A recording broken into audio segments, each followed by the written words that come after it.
There has been a ton of discussion in the national media recently as to what's going on in the real estate market and how it's going to crash and everything else. And interest rates are up and interest rates are down and all these different things. And today we're going to bring you our once a month update of what's going on here locally in coastal Delaware so you can figure out what the best plan of action is for you if you are considering buying or selling here in coastal Delaware. Before we dive into the video, my name is Matt Lunden. I'm a real estate agent here in coastal Delaware. I put out content each and every week discussing what it's like to live, eat, breathe, sleep, and play right here in coastal Delaware, as well as what's going on in the coastal Delaware real estate market, just to keep you guys up to date as to what you can expect. So if that is something that you would like to see some more of, do me a favor, hit that subscribe button down below, smash that notification bell next to it, just so you can stay in the loop each week when we go live with new content. And then if you are someone that's looking to buy or sell real estate here in coastal Delaware, that's what we help people with every single day, and we would love to work with you. So all my information is going to be down below in the description and right here on the screen. If we can help in any way, don't hesitate to reach out. We love working with you guys here on the channel. As I'm sure you are aware, the market changes both locally and nationally each and every week with some different things happening in each local market. So the news covers what's going on nationally, and a lot of times that doesn't pertain to the actual real life situation of what's going on in the market that you're looking in or operating in. So today we're going to be bringing you exactly what's happening here in coastal Delaware just so you can get a better idea of what's going on as we take a look at just a few different things to consider. We're going to look at the buying side first. So over the last 2 weeks, we've seen a little bit of a slowdown, not much, but a little bit of a slowdown just because interest rates did peak back up to around 7% on average. They have since come back down this week. We're back under 7%. But there was a stretch of a few days there where we were up around 7 to 7.1% on average for a 30-year fixed. So anytime we've been touching that 7% number, a lot of buyers have just kind of put their plans on hold, figure out what's going to happen in the market, and then they re-enter when those rates come back down just because they don't want to feel like they're overpaying for something in an interest rate world where just a few short years ago we were down in the high twos and low threes. So we're still seeing more of the same situation where once those interest rates touch a certain threshold, that we do see a pause in buying activity or a slowdown in buying activity for those looking to get mortgages. Obviously, we still have those cash buyers that are in the market that, the interest rate doesn't really affect them other than the price of the home. So if a lot of times when you see interest rates go up, you'll see prices come down a little bit, but we have not seen that here in the last year or so. It seems like as interest rates have gone up, prices have continued to go up as well. When you are looking to buy a home, there's another thing that you need to consider, and that's not only going to be the location, but what is the price for the location? So here in coastal Delaware, as we get closer to the beaches, the prices go up. They're just not making any more beachfront property. So, as you get closer to the sand, your prices are going to escalate, and they escalate pretty quickly. But if you can find something within a reasonable distance to the beach, and it seems like the price is too good to be true, it really either means that the condition is not great or the seller is pricing it in hopes of getting multiple offers and getting cleaner offers in hand as they go. So when you're seeing those homes that appear too good to be true, just know, again, you've got to be starting with your best foot forward. You've got to be writing a strong offer from the start. If a home's been sitting for a little bit longer, we are getting buyers that are getting seller credits accepted, getting reduced sales prices and getting, just a little bit stronger buyer side negotiation with inspections, appraisals, all that kind of stuff included.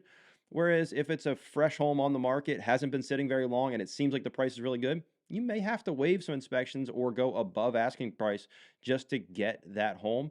Again, the market price and the asking price are two different things. So the market will quickly tell somebody what they think a home is worth.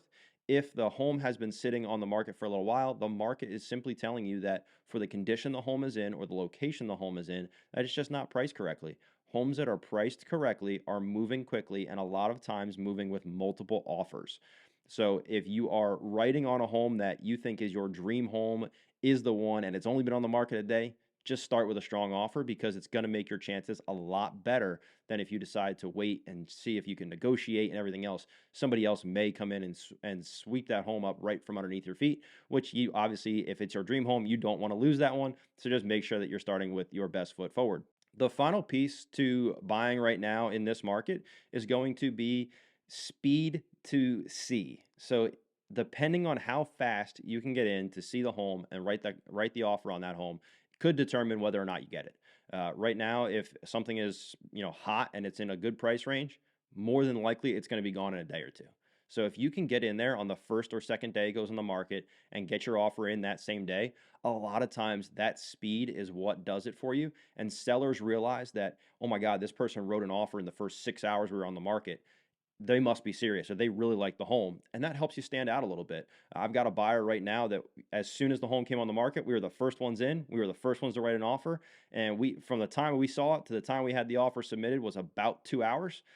So we were able to get them under contract on that home just because the seller just had a thought that they must really love it because they saw it, they immediately wrote an offer, and they knew it was the one for them. And it just makes the seller feel a little bit better about who's buying their home if you are fast about it, because it gives them the sense that you really love the home. So make sure that you're partnering with an agent. We hope it's us, but make sure that you're partnering with an agent that can get you in a home quickly and write that offer quickly so that you make sure that you are the first one there. Just in case you do end up with multiple offers, maybe you can beat and get under contract before those offers get submitted, just because there are some times where people are a little bit lackadaisical in getting their offers together and getting their paperwork together and signed and over to the listing agent. You just want to make sure that you are the first one to do so, and that can often give you a much stronger point of negotiation than if you wait. Now, if we look at the seller side, there's really one big thing in the seller side of the market right now, and that's going to be pricing. Buyers are still very sensitive to price, even though things are moving quickly. Buyers are going to be sensitive to price. So if you overprice it and the home starts to sit, you may run into a little bit of an issue there because the price is going to just have to start creeping down until the market finally decides that it's an acceptable price. And oftentimes you'll end up with a lot less negotiating power if your home sits on the market. The buyer will end up getting the stronger terms versus you. So there's really only three pricing strategies, and we can discuss those if you want to reach out and have a conversation with me and my team. There's really only three pricing strategies, and you need to decide which one's right for you. But one is going to favor a little bit on the buyer side, and the other two mostly favor you. It just depends on, again, what you're looking to do, what your plans are for the future, and how fast you need to move. If you want to take a chance at a higher price, you certainly can, but the chances of that home sitting and becoming quote unquote stale on the market is definitely a possibility. So you just want to make sure that you're taking that into consideration, and that if you do get stale on the market, you'll likely end up getting a lower price than if you had priced it correctly to start with, and you'll typically get worse terms than you would have if you priced it correctly from the start. So if you want less money and you want worse terms for yourself and better terms for the buyer, then by all means, you can go ahead and overprice your home. But for the most part, you need to be in line with market value. And there's a number of different ways that we can figure out what that market value is. But just know that you need to consider those things, and that you need to make sure that you're taking all things into consideration when you are trying to figure out the price of what you want to list your home at. And I know what people think a lot of times, oh, the list price, if I knock some money off that, that's money I lost. It's not really money you lost because you never had it to begin with and you overpriced your home to begin with. So just for round numbers purposes, say your home is really, in the eyes of the market, really only worth 550 and you want to list it at 600. If you reduce the price after it's been on the market to 550, you did not just lose 50 grand. You simply brought it to where the market said the value was. So you didn't lose that money because nobody was paying it to begin with.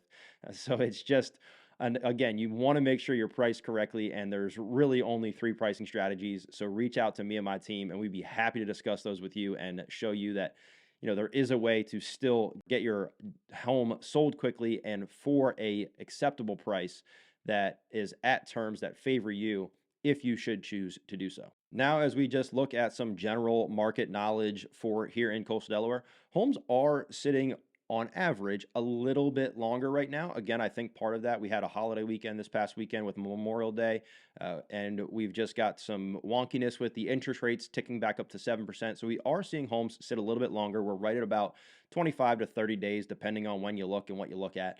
But you're right in that 25 to 30 day mark. If we include more of Sussex County, it does stretch a little bit more into that 45 to 60 day mark.